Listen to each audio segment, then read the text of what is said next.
Welcome to GUCCI Turban, the podcast hosted by me, Nimesh Patel, and my boy Asif Mansoor, sponsored by San Pellegrino. Not really. We're just trying to devalue the brand because fuck Nestle. Today we talked to Akaash Singh, a comedian, recently married, dear friend.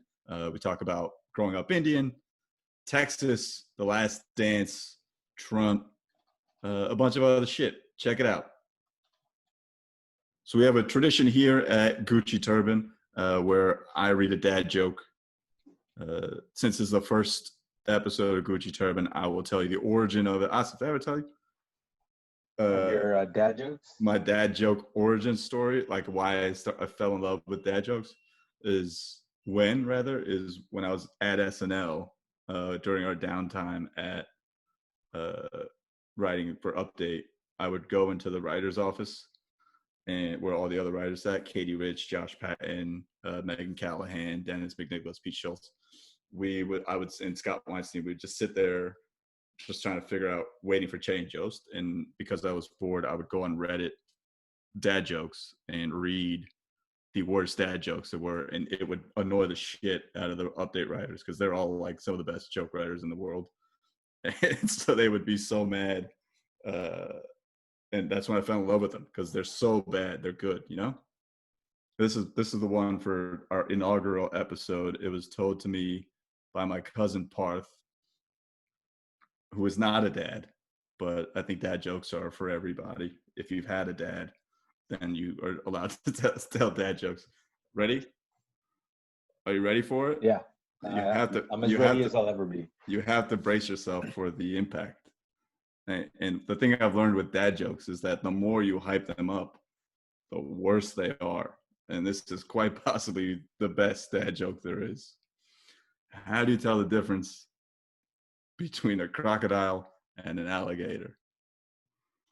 Well, one you'll see in a while and one you'll see later. I'm a professional comedian. That's a fucking good joke. I'm sorry. I make no apologies for that. That's what I'm apologizing for apologizing. And then the word of the day, since we're recording on Memorial Day right now, is foobar, which is a word I learned from the movie Saving Private Ryan, the greatest war movie of all time, or at least of a recent memory. It means fucked up beyond all recognition, which is a phrase they use to describe the situation they're in Saving Private Ryan, where they have to go rescue an army soldier who's lost all of his brothers, and also describes the state of the world. And I try to use it all the time. That shit is foobar. Good word of the day? Yeah, it's a good word of the day. It's a fantastic word of the day. What's our story of the day? I think our story of the day just came to us this wild Memorial Day weekend of many stories of Khloe Kardashian changing her face. Yeah, she looks entirely different. Yeah, I don't know what that's about. But they're on the cutting edge of facial science in Beverly Hills, I'll tell you. Yeah, dude, I want to look better. Or you could look. I mean, she went through she went through some shit. A metamorphosis. I don't even. But you know what? With Instagram, you never know what somebody really looks like until you see them face to face. And with the Kardashians, I'll never see them face to face. No. And neither will most people. So maybe that's a non-story. But I think the best story from this weekend is Doja Cat. Who's that? Who's an R&B artist, formerly an indie artist, kind of bubbling. Just did a song. Where's she from? That's a good question. I have no idea where she's from. Doja Cat? Doja Cat, yeah. DOJA space cat. Okay. And she's a biracial Black woman. Mm-hmm. And she's been bubbling for a while. Now she had a remix with Nicki Minaj. Her big song Say So came out like a few weeks ago. And The Weeknd just remixed it. And it was found out that she's part of the alt-right incel movement. To a degree. She's involuntary celibate? She's part of their movement. So incels and alt-right, incels are like a subsect of the alt-right, and they're like the misogynistic portion of it. Right. she's a she. She's a she. And she supports the incels. Yes. But not by having sex with them. Yeah, what the fuck? What? All right, keep going, sorry. But they also don't fit, she doesn't fit their ideal woman because she's a biracial woman. She's a black woman. Oh. And so there's all these kinds of layers on top of this, but she attended Zoom calls with prominent incel members, or I don't know how the fuck these guys are organized, but with incels. And lead virgin, head virgin, just the tip, only anal, teen boobs in person, OTPHJ, and over the pants hand job once. Yeah, so she basically, and then a song of hers came out called Didn't Do Nothing. And Didn't Do Nothing is a white supremacist phrase for when African Americans are caught by the police and they say, didn't do nothing. And I didn't do nothing. Yeah, and it's incredible, extremely racist term used by white supremacists, and she had a song about it. And if you that's listen pretty to creative song, for a racist. I mean, like you got to give it up for racists for being creative in that sense. Didn't do nothing that's like that fucking Russell Peters Mondays joke. Do you know it? That? Where he goes, he's talking about Boston. He's like, what do white people call? Oh, white people call. I'm gonna butcher the joke, but it's like basically, white racists call black people Mondays because nobody likes Mondays. Same thing. Yeah, you have to be creative as a racist because all your problems are made up. So yeah, that's right. Yeah, that's a good point. So I think she issued some kind of apology. I did hear like 30 seconds of the song that came out, like a lyric video of it, and it's just it's much different than like people having homophobic tweets and then being taken off the Oscars like Kevin Hart. Like this is just like a full-on, like kind of insane, like double life that she had of being a alt-right female incel. How old is she? She's let's find out. In her 20s. She's got to be, right? Early 20s. I think the point I'm trying to make is there's no way she's reformed. Yeah, she's 24. That's not enough time to do something and then reform from it. You can't unbrainwash yourself that quickly, right? It sounds like she was brainwashed.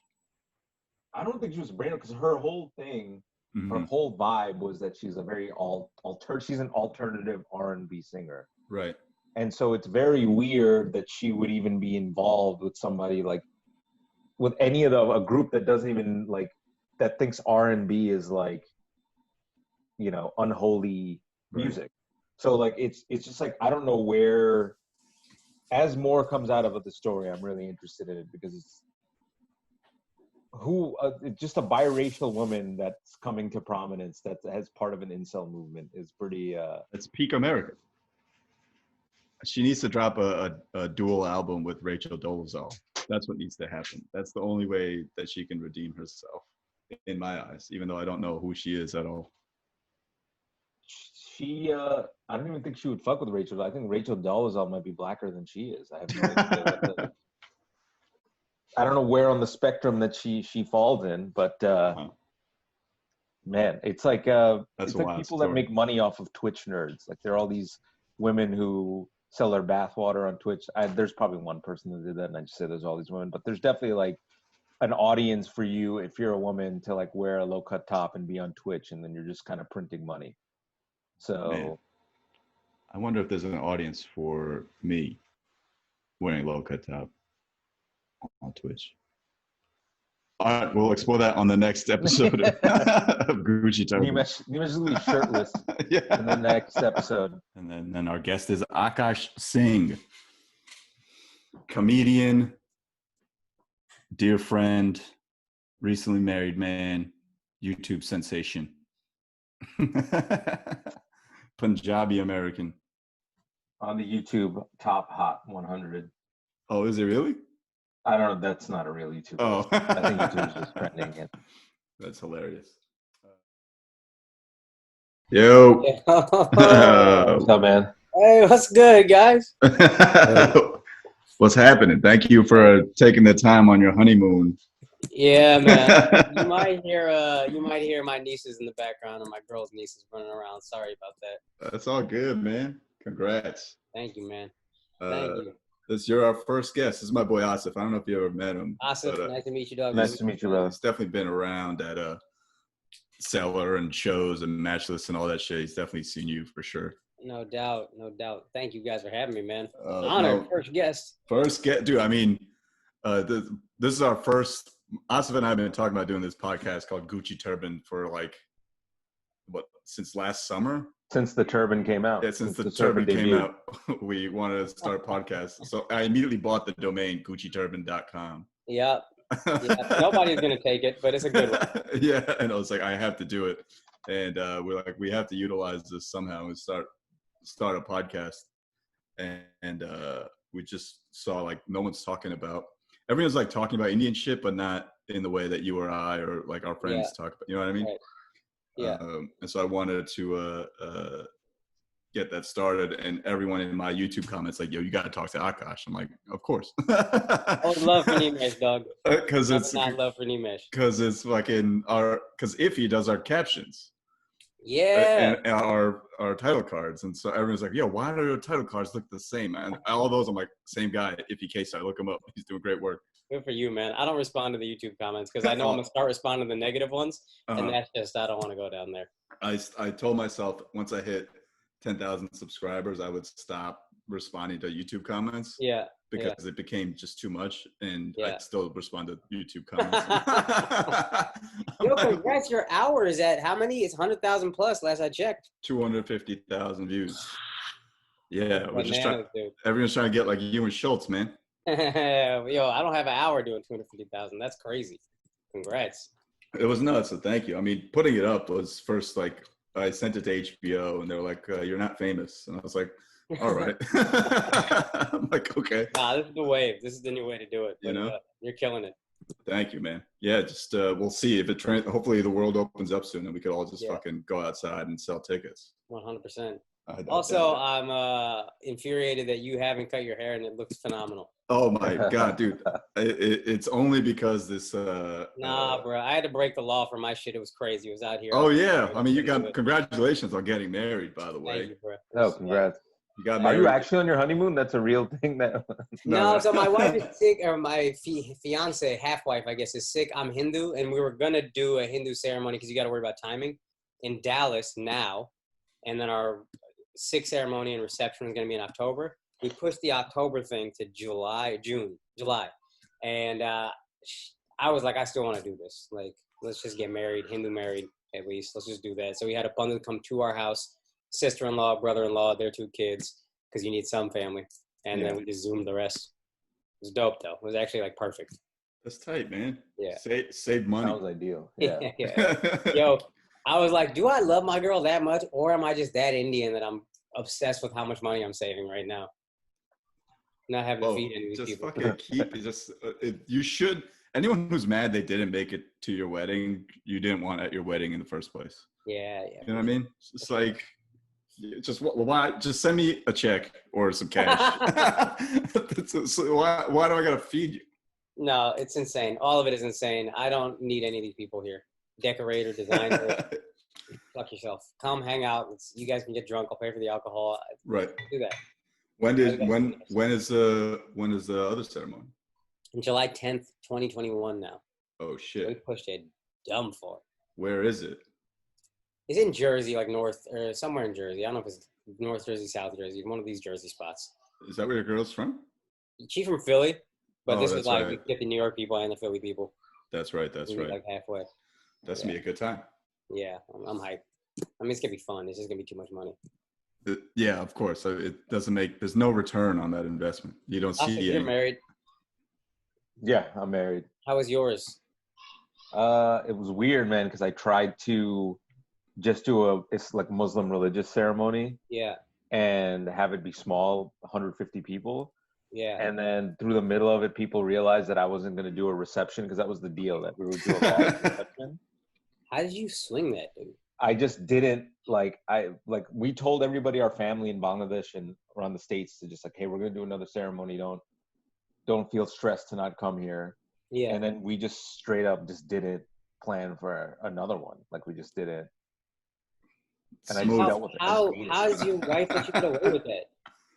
That's what I'm asking. It's not how did you get away. I'm asking how do you sleep with your wife every night and she never is like, by the way, where's our fucking wedding? Because she's chill, man.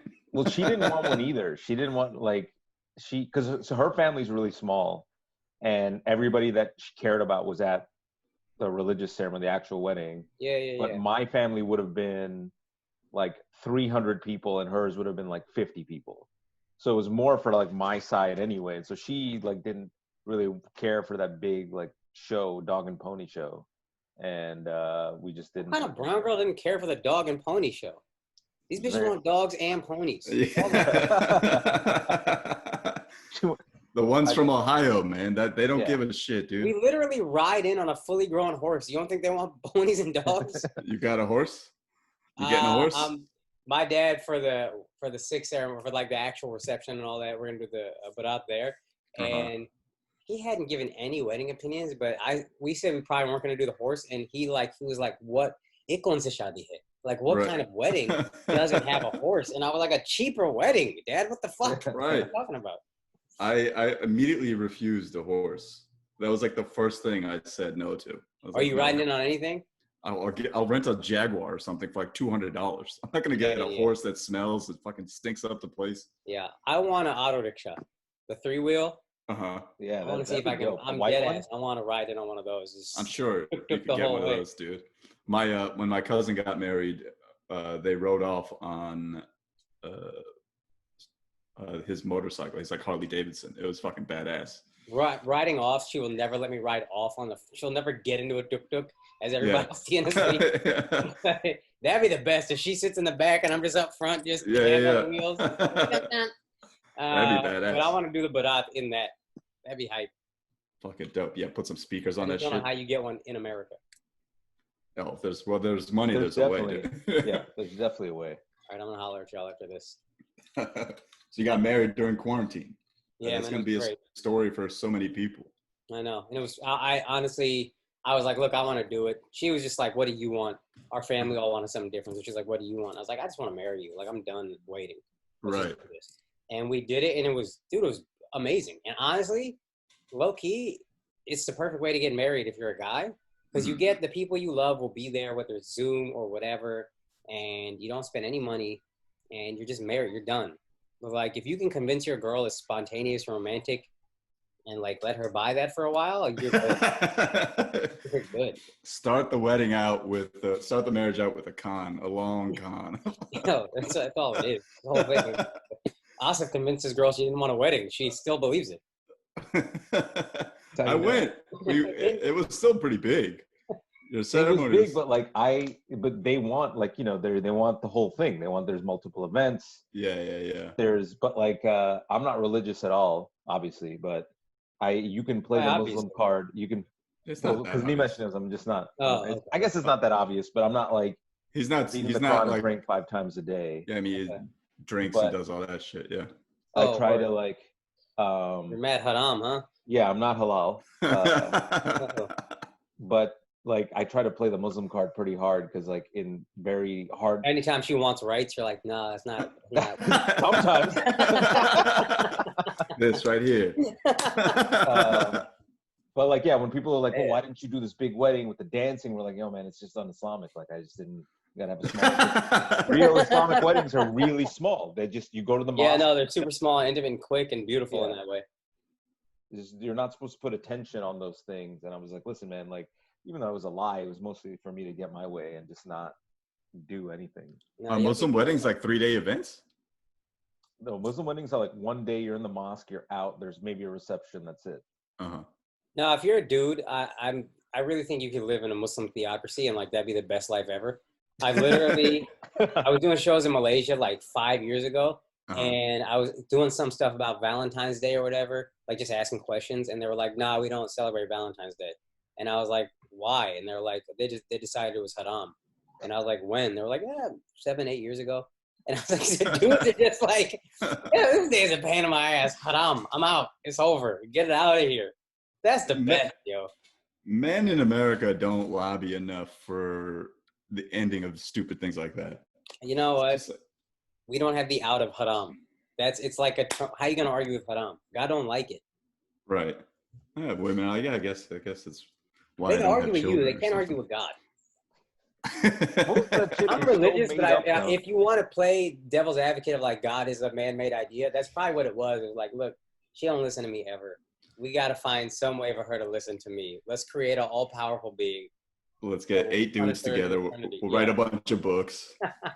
Put it down on paper. I would do it all if my girl would quiet down. Right.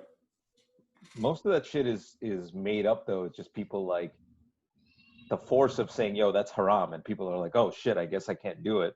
And women have been pushed down so much through history that they don't even question it anymore. Like they just knew shit haram. Like someone told me that Zoom is haram. One of my uncles said that Zoom is haram. Your uncle is brilliant.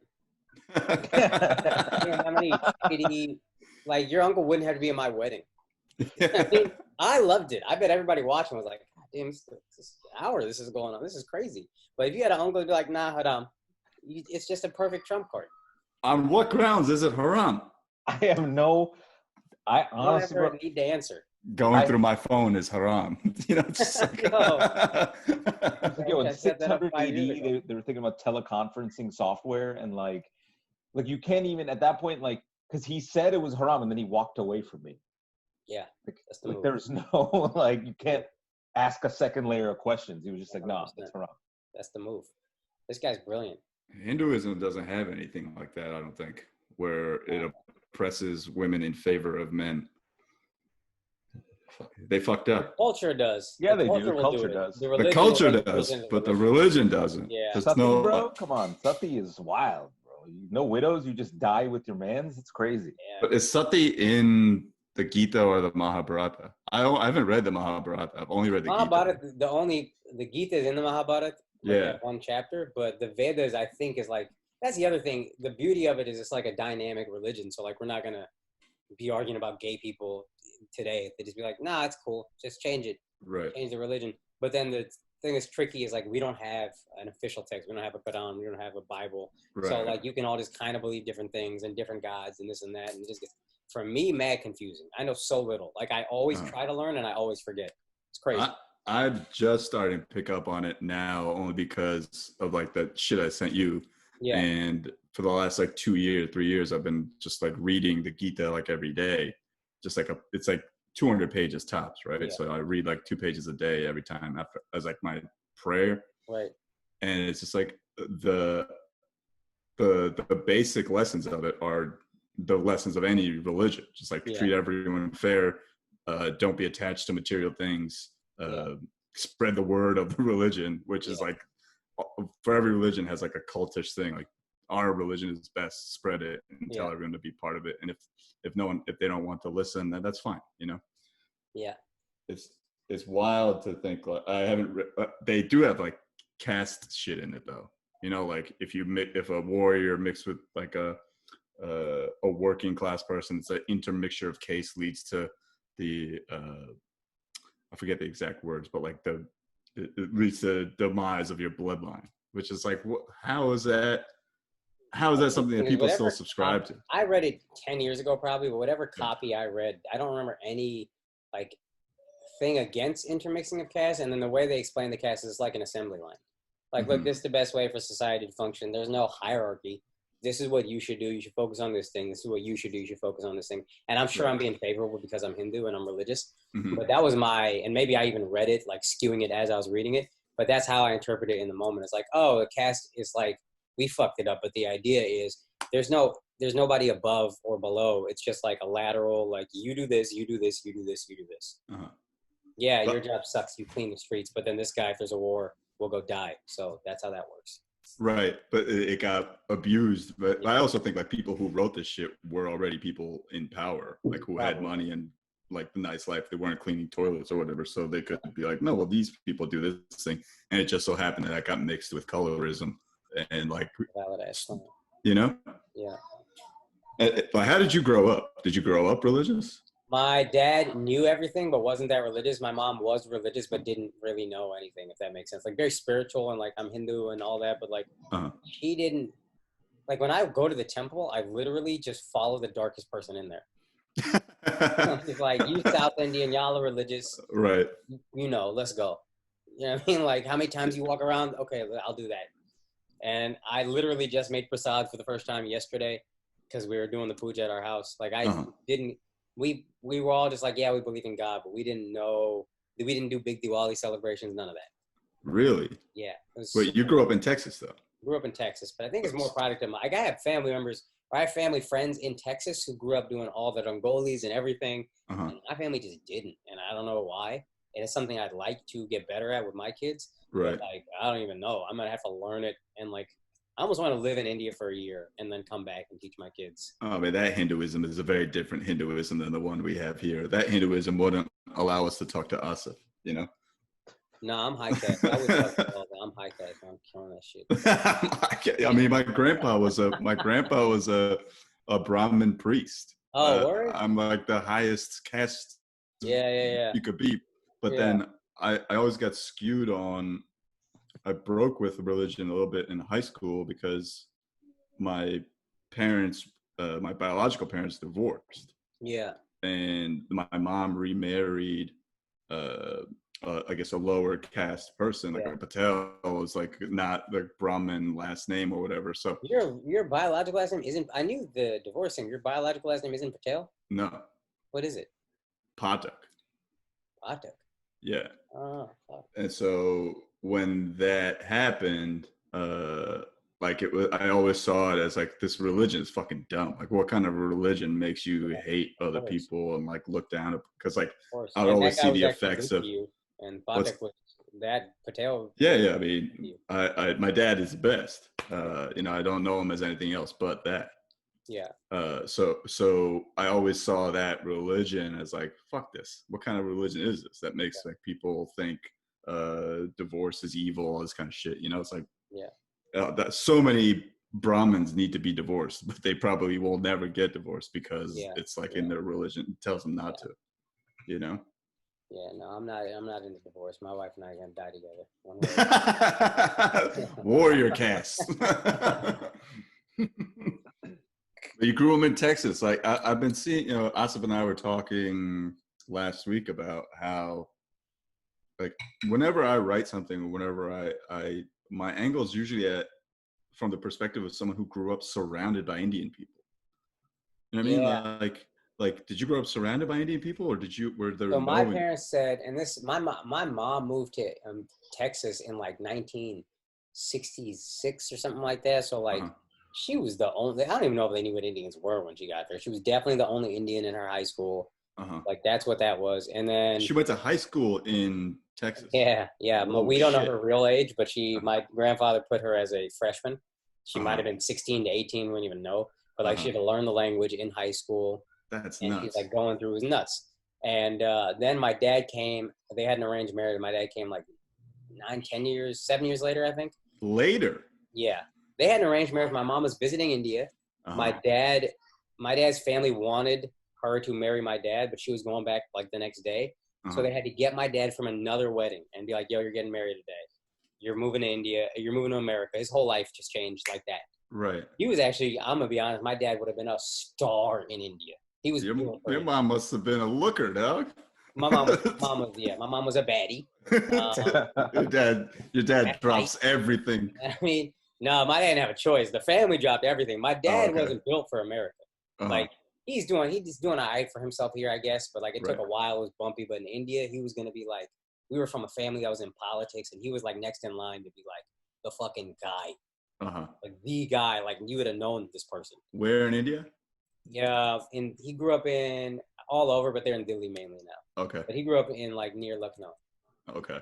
In UP, Uttar Pradesh. Yeah. So anyway, he came and he said when you used to see Indians back then, when he came here, you would literally drop everything wherever you are and go like talk to that person and go, brother. Yeah. Yeah, exactly. So then a few of them became really good friends. And then their kids all became friends. So I always had an Indian circle of friends that lived in like different suburbs. 20, 30 minutes away, and we would drive to see each other like every weekend.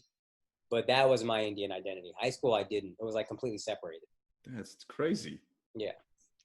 And Asif grew, like, I always assumed that people in big cities where there's a known Indian population grew up the way I did. But Asif grew up in Queens, and he also grew up similar to you. You're in Queens?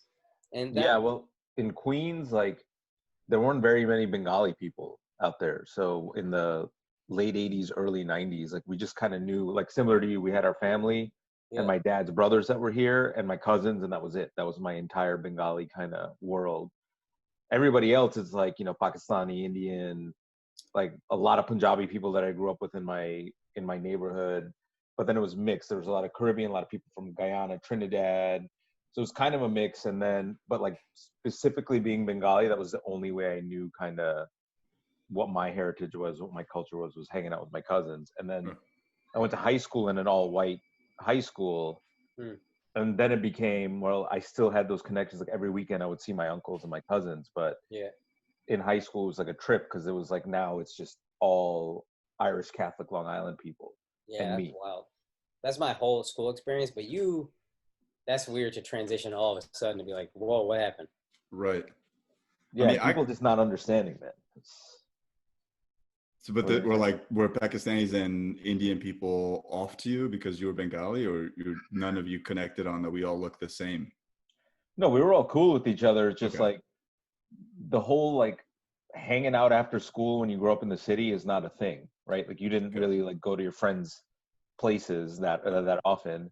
And so like on weekends when you'd have your free time, it was just my dad and my mom would go see their family, and those are my cousins. So those are the kids that I grew up with. Got it. I stopped listening when Nimesh pronounced it Pakistan. So Pakistan. Thank you. Gosh, that's Nimesh and I think I've started saying Nimesh, but I used to be like, nah, this is Nimesh. You don't know how to pronounce your own name. Dude, after hearing you pronounce it Pakistan or whatever you just said, I'm beginning to think it shit is Nimesh. Well, I can't like constantly revert back to the way things are properly said. Nimesh is the closest thing I will, like the one name I will say correctly. Everything else, this English sticks pretty hard, bro. Come on, Pakistan, dog. Please. Come on, please. Pakistan. Please, Bangladesh. Bangladesh. I was in my comments, and someone was saying this man can't even pronounce his own name correctly. I'm like, yo, Akash is fucking trolling from. I got spies out there in the YouTube comments. Like, all right, talk to my mom. All right, maybe correct her. No, I think it's a Gujarati thing. Actually, I realized I met a Smita who called herself Smita, and then she was Guju, and I was like, I get it now. Okay, Nimesh. We speak English better. Hey, sure, man. You do a lot of things better than America. You got all the money. Man, just nobody likes you. Big deal. Punjabi's got the money, dog. What are you talking about? No, they got like new money, like flaunt it, throw it around, gas station money. You guys got real estate. What are these Punjabis gonna do when Tesla takes over? They're fucked. Why? Because gas stations. What are you just gonna become a Tesla charging station? Like, well, the head of MasterCard, last I checked, was a Punjabi guy. Really? Indra Nooyi, yeah. Indra Nooyi is not Punjabi, but Ajit Singh, maybe a Singh too. Yeah, he's a turban. He's a Sardar. He wears a turban. Shit. All right, doing it. Yeah, they got a few doing it, but they also got a lot of like the money that's getting thrown around is like new money. Ajay Singh Banga. There you go, Ajay Banga, dude. How do you pronounce it? That's. I mean, I grew up in Parsippany, New Jersey, which is like Edison 2.0, as people come to know it. But I always thought that that's how people grew up, because my cousins all lived within 15 minutes of where we were. So we would see each other, and we all went to the same high school in middle school. Yeah. So we would see each other all the time. And it wasn't until getting into comedy that I realized that this isn't a normal upbringing. Yeah. Where like, I never felt like the only Indian person in school. I felt like there's so many, my high school had like 50 Patels per class. Yeah. So I was always like, how do I distinguish subconsciously? How do I distinguish myself from these people? because there's another Patel. There's another Patel. I'm like, fuck, what do you mean another Patel? Yeah. You know, we're all fucking different. We would like, it would make you almost hate on your own people because like, look at those fobs over there. You know, like they're making us look bad, bringing their fucking stinky ass lunches to school, but you don't realize that you're trying to fight whatever people are putting on you. Yeah, I would hate on myself to fit in with the white kids, but I think that so much of our identity now that I listen is based in that. Like I'm just so much less secure in my Indianness because I didn't grow up with it, so I always felt like I was fighting for it. Right. And you're just always kind of like, nah, man, I could just live in this because I grew up with so many Indians all the time. What do I need? Dude, I would. Only in high school did it become not cool. It was like a weird balance in high school to like be Indian but not be Indian because we had Indian Cultural Club and Multicultural Club, and I grew up. Yeah, there was so many Indians. We had our own cultural club, and the only function was that Indians could meet each other, and then we could plan the multicultural or the Indian Cultural Festival where people would dance, like sing, and all this kind of shit. And we would plan Gerba. Did you guys have Gerba in Texas? No, fuck no. Dude, I graduated 1,600 kids in my high school. I'm not bullshitting. 3 were brown, including me. 3? One I never met. Her name was Akaash Singh. I would see her artwork in the hallway, and I'd be like, who is this bitch? Never met her. And then another kid, Pakistani kid, shouts to Ali Zamana. He and I were homies. But like, that's it. It was just us 3. That's it. What part of Texas are you from? Yeah.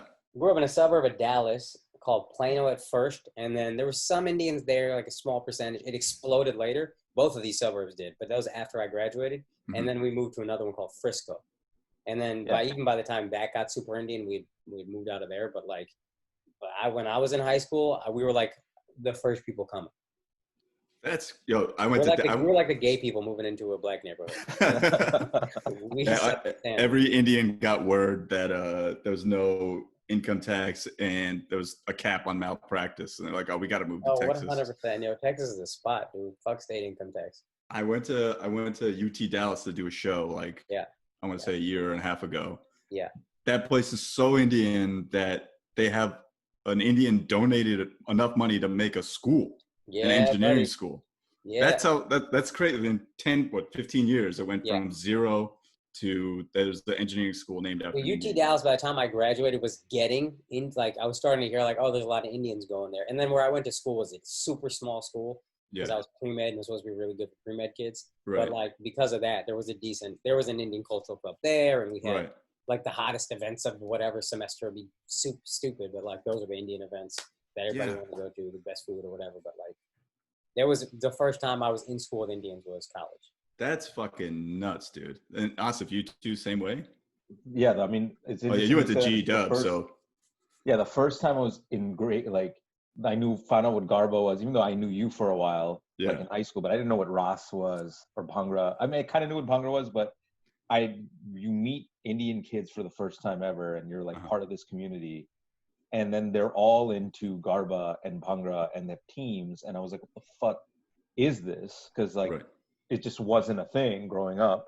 Even in Queens, like with all these, like a Gujarati person wouldn't go to a Bhangra thing and a Punjabi person wouldn't go to a Garba. Like it just wasn't, and even still, like they wouldn't even know about it. But here it was like all of these people from all of these regions doing, all the kids from Texas were the most hard body Indian dance team people. Like they were just like, hell yeah. It was weird. I was like, what the fuck is this? Yeah, we're Texans, yo. We have to fight for it constantly. Yeah. I didn't even know, dog. People would make Gujju jokes and Malu jokes when I was a freshman in college, and I was like, what? What? What the fuck is a Malu, dude? I have no clue. They wear Timbs. They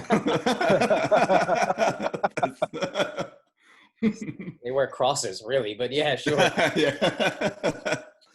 Gold, 24 karat gold crosses. There are Filipinos. They're just fucking like the darkest of the group, and they got nurses, and like somehow they're all Christian. I don't know. It's just an odd thing. And they fight. Yeah, that's for us Punjabis, at least as far as I know. Yeah, I mean, it's nuts. It blows my mind, even now, talking to you, knowing that you grew up in Dallas, that you did not grow up with a lot of Indians, because you strike me as someone who's so sure about his Indian identity, and it makes sense now. Overcompensating, yeah. Yeah. For sure. That's why you correct me on the name. For sure. Yeah. No, I just felt like I had to keep it honest. I couldn't let it slide. I was like, I'd correct anybody. I can't just let Nimesh slide because he's Nimesh. Oh, I can't wait to post this shit up on YouTube and read the comments and then talk. I was thinking. I was like, yo, if I don't correct him and he puts it up, people are going to be like, oh, Akash should correct everybody, but not Nimesh. I can't wait to talk shit to everyone on these fucking... And I don't think some of these commenters know that it's me commenting. I think they reply. Some of them will be like, he did this and he did. I'm like, dog, you're talking to me right now. They're idiots. I can't. They're too stupid to comment, most of these people. Some of them are very entertaining. Someone wrote first, like people write first. That's hot though. That means you're popping. And then right underneath that, someone wrote, how does it feel to be successful at something? It made me laugh so much, dude. Some of them are genius. Most of them are just fucking dumb. Or thank you for the praise, but dead ass, when you read the comments on YouTube, I'm not even bullshitting. You see how Trump won. It's like, oh, okay, I get it now. It's a lot of angry, dumb people. Because what he did that's so smart is that he made it us versus them. Yeah. He doesn't. It's so clear. Everyone just wants a team. The instant you have a team, you're like, yes, it's us versus them. I'm like, dog, we're all on the same team. Rich people fucked us all. I don't know how you don't see that Trump is one of the rich. Yeah, but we spent 8 years under Barack just shitting on white people, white privilege, and like, if I'm a white dude whose dad is a fucking coal miner or whatever, I'm gonna be like, what are you talking about privilege? I don't know enough black people to know what they're going through with cops, but like, I know my dad is in a coal mine. He's gonna die at 48 from lung cancer. And then Trump was the one guy who was like, nah, I hear you. And then they were so ready. They're like, whatever comes with it, I'm in. Yeah, I can't wait to see what happens now in 5 months. I would have felt that way. I mean, I don't know. I thought there was no way Trump was winning in 2016, so clearly I don't know shit. But I just don't see how Biden can do it. I just don't. It's too easy to manipulate people, man. It's not. Those are like good points, and that's the truth. But like everybody, marketing makes it so easy for like anybody to get manipulated. Like, oh yeah, I'm watching all my friends be manipulated by The Last Dance, and I'm like, you fucking like Jordan is just lying for 10 hours straight, and like smart adult men are just like, no, he doesn't have a gambling problem. Like, of course not, he doesn't have a gambling problem. And I'm just like, if like ESPN can take, like, if you can editorialize anything to spin whatever message, and if it's the loudest, like, these people are just gonna keep, like, that's Trump's secret, man. We're fucked. We're completely fucked. Trump should be in like the ISIS Hall of Fame for the amount of people that have died on his watch on this last thing on Corona, but like no one will fucking no one will broach that. Like he's playing golf right now, dog. Man, didn't we constantly? Well, here's the thing: Republicans used to always shit on Barack for playing golf, and people were like, "Oh, he's the president; he's got to play golf." Now Trump's playing golf, and everybody's like, "Come on, guys playing golf." And I get a crisis is different, but like, I think if Barack was president, he'd still take a day and play golf. Yeah, I need to hit some balls. Yeah, I guess you're right. I refuse to believe he'd be like, 10 weeks, we're on lockdown. I'm just not. And apparently, like, some doctor was like, they deal with so much stress that they need something. Oh, he's definitely the most stressed person in the world. Dude, there's nothing I would want less than to be president of any country. I think I would be a fantastic president. I'm in the process of employing one person, and I don't like it. You're making entrepreneur moves? Not like employee, but like bringing them on, trying to start paying them a little bit, and then we'll see how it goes. But like, it sucks. It all sucks. Every big decision sucks. I don't like deciding things with my wife. You just do it. What's your LLC called? It's my nanny's name. My nanny's first name, half of her first name, and then my mom's middle name. So Padma Devi Production. That's dope. Thank you. That's honorable. I think when LLC, it's going to be Patelevision. That's good. I think that's pretty. My boy Mookie gave it to me, but I think it's pretty strong. That's good. That's really good. I've already bought the domain. Don't try to fucking try it. YouTube. That might be taken though. You bought the Television LLC. Patelevision.com is taken, but Patelevision.tv is owned by yours truly. Asif, you got a LLC? What do you do for a living? I work in software, man. I do the most brown thing in the fucking world. That's what's up. I literally work in, I used to work in finance and now I work in software, and it's, I came for the free lunches and I'm kind of just chilling, but it's a trip. It's weird. It's also weird to work with this many fobs, because all engineers are fobs. And they're smarter, but like they're also like, they gravitate towards software engineering. It's a lot of East Asian fobs and South Asian fobs. And like our entire engineering org is all just kind of like, it feels like a high school I didn't go to, because I'll be in an elevator and all my colleagues, my teammates are white, and then there's a fobby Indian dude just like fucking smells like a goddamn like cardamom, and it's just cardamom all up in your shit. And there's one dude who was like our head of engineering who carries his laptop in a basmati rice burlap sack. That's the new shit. I guarantee you, 2 years from now, I swear to God, bro, white women will be carrying laptops and basmati rice bags. That's so ill. You know how dope a basmati backpack would be? He's just, and this guy's a millionaire. He's like a multi-millionaire, but he dresses like shit. He looks like an uncle, and he's like young, but like, his pants don't fit him right. Like he just doesn't give a shit about his outfit, and he's a multi-millionaire. And I'm just like, dude, I want to get to where you're at. But it's like weird. Like there's a cultural divide between the engineers and everybody else, and it feels like a high school thing and not like clearly the engineers are smarter people, but like it feels like I don't understand you, so we don't even talk to each other kind of thing at work. IIT just needs like one course on American assimilation. That'd actually be huge for them, because they're all coming over anyway. Yeah, just fucking one half semester class. Yeah, where you just learn some fucking American norms. Not that there's anything wrong with the way people smell, but it's like, just come over here. That dude was assaulting me in that elevator. Every time I get in that elevator, and I'm like, yo, brother, like we're just you and me in here, man. Like, right. I wonder what it is. What is it? Wear deodorant, I think. Yeah, but why?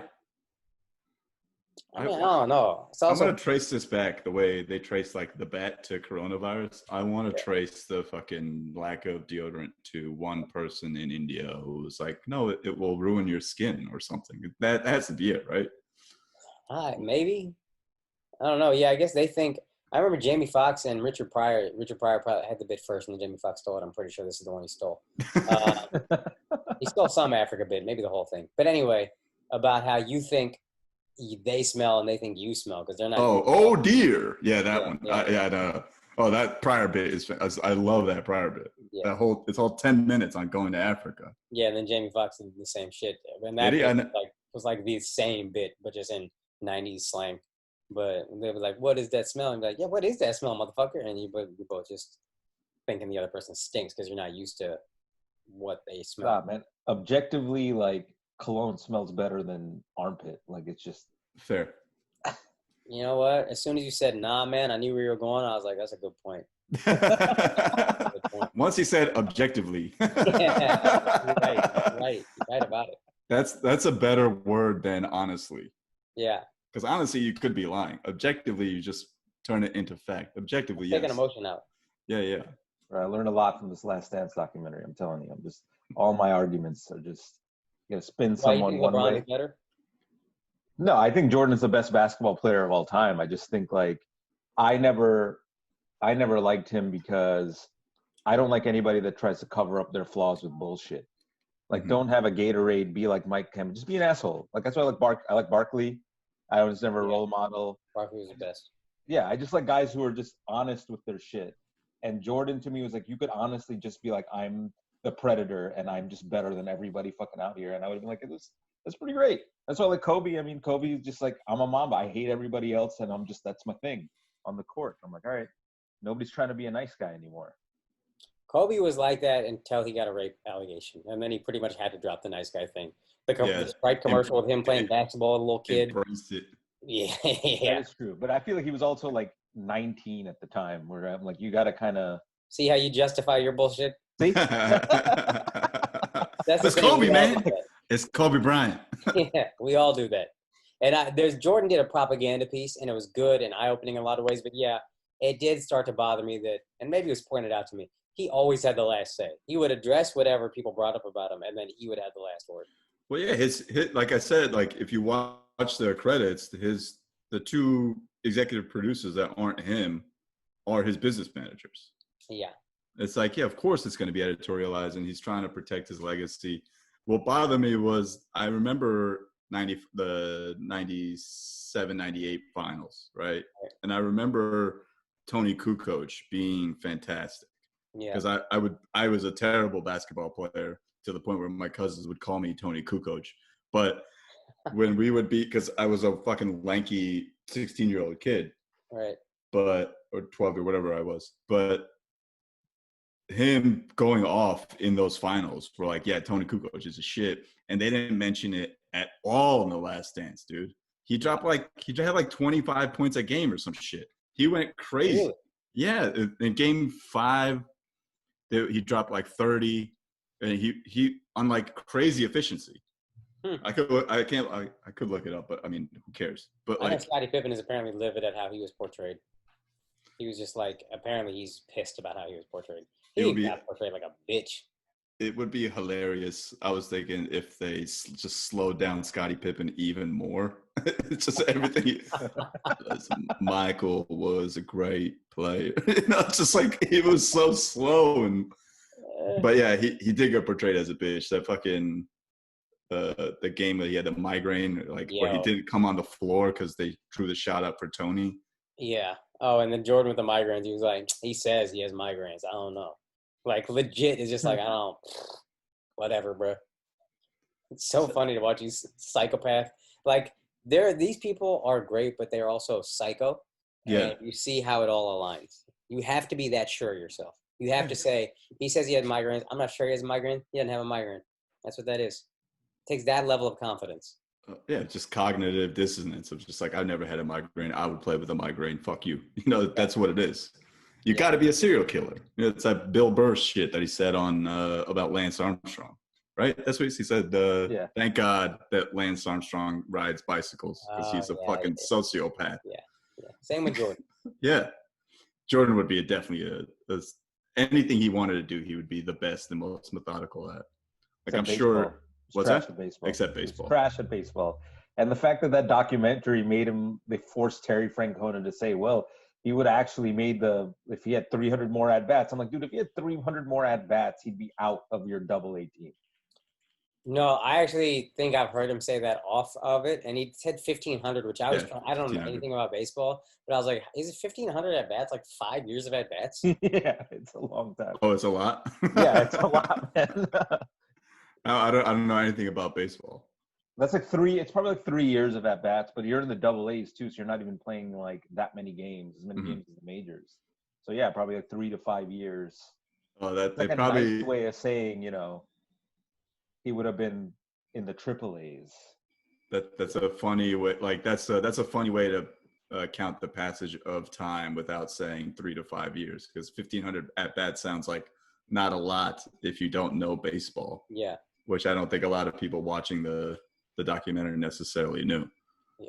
That's hilarious. And I didn't know Terry Francona was the Boston Red Sox manager for 2 fucking championships. He's great. Yeah. He's great. And he took Cleveland to another World Series. They lost to the Cubs. You watch baseball, Akash?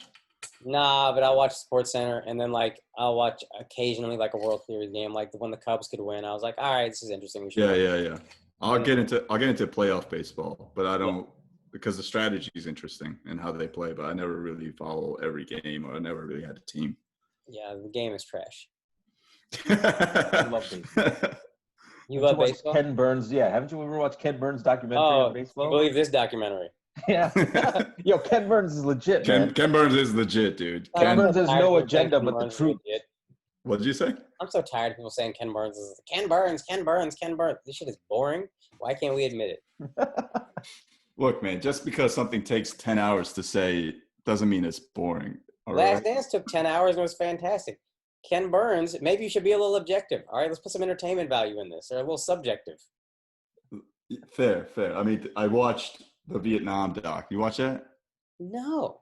bro, it's fucking. I mean, I guess you have to posit the fact that not everything's going to be pure entertainment. You have to like bracket that, and some things are just. I watch PBS if I want to be educated. Oh wait, no. They are on PBS though. Ken Burns. Yeah, they're all on fucking PBS for a reason. Yeah, exactly. They're not entertaining. They're the best non-entertaining, informative. That's reading a book. It's if an audiobook was a YouTube video, that's Ken Burns. Yeah. Who wants that? Nerds. I don't know if baseball is just in New York, like, because I was a Mets fan growing up, and like, you would always have something to talk about to anybody if they were a Mets fan during the season. So it was mostly just like elevator it'd talk. be the same shit over and over again, like, oh, fucking bullpen, man, like shit, like it'd be the same thing, but you'd always have some kind of currency to like talk to somebody else, and that was probably why I watched baseball. But then you learn about the strategy of it later on in life. But you know, like Yankee fans, for example, are just they're all about it. Oh yeah. I didn't even listen to a word you said. That shows. Yeah, same. Even talking about baseball. Yo, the only thing more boring than watching baseball is talking about baseball. What do you want to talk about? Son, anything else. Literally anything else. You got to go soon? I don't want to keep you if you're... Relatively soon, I think. I think my in-laws might be leaving. You know, the Indians are like, you know, they congregate by the door for 15 minutes? Yeah. I don't know if y'all heard that in the background. It just got real loud. Oh, is that them? It might be the get your shoes on. Did y'all do the thing when your parents were like, hey, we're going to leave in 5 minutes, and then it became 25 minutes? Of course. Yeah, it became like half an hour, yeah. 5 minutes, you got to get a glass of water, you got to go to the bathroom 3 more times, you got to make sure you get it. You know? Always have some chai. And then once you didn't have chai, you're hanging out for another hour. You need some food before you leave, and then a full meal is done, and then it's the next day. And you're like, how the fuck did this relationship happen? Yeah, I say bye 10, 20 minutes before I actually leave. That's a good move. And I've held that strategy even to this day. Like if I'm at like a comedy party, I start saying bye because it takes me like 20 minutes to say bye to everybody before I fucking. I'm starting to pull the Jared Freed of just exiting. Oh, he does that. That's a good move. He's so smart. He's just gone. and nobody cares. Like, I always feel like, oh, I'm an asshole if I don't say bye to that guy. That guy does not care if I leave and don't say bye. No. I never see you out. I'll go to like I used to go to the Christmas parties and stuff. And then literally, I think I went last year and I was like, oh, it feels like everybody in like my class is gone. And now I'm just a loser coming back to visit the high school. So like maybe I can't do this anymore. I know what you mean. So I don't remember when we met. I can't tell you when we met. When did you start? One of the Indian shows I know. It was a New Eurekan. Oh, shit. Yeah. Lower East Side. Yeah. When did you start? I did comedy like 4 or 5 times in college, but I don't think I really started there. I went to LA first because I didn't know anything, and my best friend was moving out there, and then my other best friend was moving out there. So I was like, let me just go try comedy. And I went out there to be a comic, but I didn't even do comedy. I'd do it like once every 3 months and think I was doing something. And what year I was remember this? after like the 3rd time in a row that I bombed doing that, I realized what comedy is, and you have to do it over and over and over. So by January 2007, I started. So 13 years. Oh, shit. It's been a long time. Yeah. January 2007. I remember talking, you said you were pre-med and then that didn't pan out? Or right after you graduated, you went to... Well, my first year and a half, and that messed my GPA up. And then as I was applying, I did comedy once my freshman year of college, and I knew this is what I wanted to do. But like, I did it again, and then I bombed. And I was like, maybe it's not for me. And I still was like afraid to do it or whatever. And then I did it again like 2 years later, and it went really well. And I was like, yeah, this is what I want to do, but I don't know if I can. So while I was applying, I had a year in between. And then I asked my mom, like, what if I go try comedy? My best friend is moving to LA. I could go with him. And she was like, go. I would rather even if you can't do it, than wonder for the rest of your life. That's great. What are your parents doing? You have really loving parents, man. Yeah. That was amazing. My dad said you're an idiot, but go. My parents owned a vitamin store. They had jobs and they owned like a few GNCs. Yeah. And then those shut down, and then they opened a restaurant, and that also shut down. And now my mom is just like an accountant at an oil firm in Houston, and my dad does taxes for like he does my tax returns. A lot of people. He just started doing that though after in the last couple of years. So were they always just? Were they cool with you going into comedy from like a financial perspective? Were they like supporting you in that sense, or they were just? They also couldn't like if they were rich and we had money and then lost it and then like struggled and I don't know. But if they were like same. Yeah, I think if they were rich, it would have been tough. I think the fact that especially when I was doing it, they had this restaurant and they hated it and it was like a money pit and they were just like, yeah, man, like I would love for you to do something safe, but like, who am I to tell you not to? Right. We took a risk. Fucking go. Take your own. Yeah. I saw that. I saw that little. For one moment. So we met in 2000. I had to be like 2010 or 2011. Yeah, something like that. I know. You know what? I heard about you. You had that clip on Gotham, and I literally thought about this joke maybe yesterday. This Kesha joke that you had. Oh yeah. And I remember put that up. And I was like, "Yo, this kid is funny." And I was threatened because I want Indian comics to do well, but I'm also competitive. But I was like, that's so corny. I saw you at a club. I was like, I was like, if you see him, tell him he's funny. Don't be a fucking loser about it. So I remember I saw you and I saw you. I was like, yo, man, that was a really funny joke. I like that, whatever. And then we did a couple shows at New York together. Oh, dope. I remember, I still have that Gotham set. That's the first set I put up. First set you put up online. Yeah. And it's got like 2,000 views. I should put it out, but I haven't watched it because I hate watching myself. And I'm like, what the fuck was I talking about? But I remember yo, imagine we put all our shit on YouTube, like, because when we started, it was like, don't put it out. Your fucking material is so precious. What's gonna happen? And now it's like, it's the wave to do it. We were afraid of catching that wave then. That's how I remember asking Andrew when he was putting out stuff. I was like, what when I run out? And he's like, keep thinking of new stuff. Right. I felt like I was an idiot. I was like, that's a good point, actually. You think about it. Yeah. It's just now it's like impossible because now the wave is happening and I can't go fucking Cellar and record a set and put it on TV or on YouTube right now. Yeah, I don't know how many clips I have left, so I'm trying to figure something out. I mean, that's half the reason I started this podcast. It's like I need to talk. I need to talk to people. Yeah. And put this shit out and keep the sort of funny chops going. Yeah, for sure. You know, I don't want to keep you go hop if you got to hop. Appreciate y'all. Thank you so much. GUCCI Turban. Next day, you know what I mean? Congrats again, brother. Yeah, congrats, thank bro. y'all, man. Thank y'all. That's it for this episode of GUCCI Turban, our pilot episode. Thank you so much for listening and watching. You could check us out at GUCCI Turban Podcast on Instagram, GUCCITurban.com. I'm at Finding Nimesh on Instagram. Asif, you're at?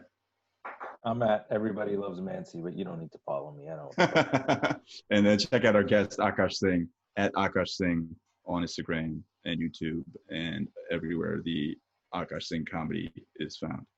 Holler at us. Thank you.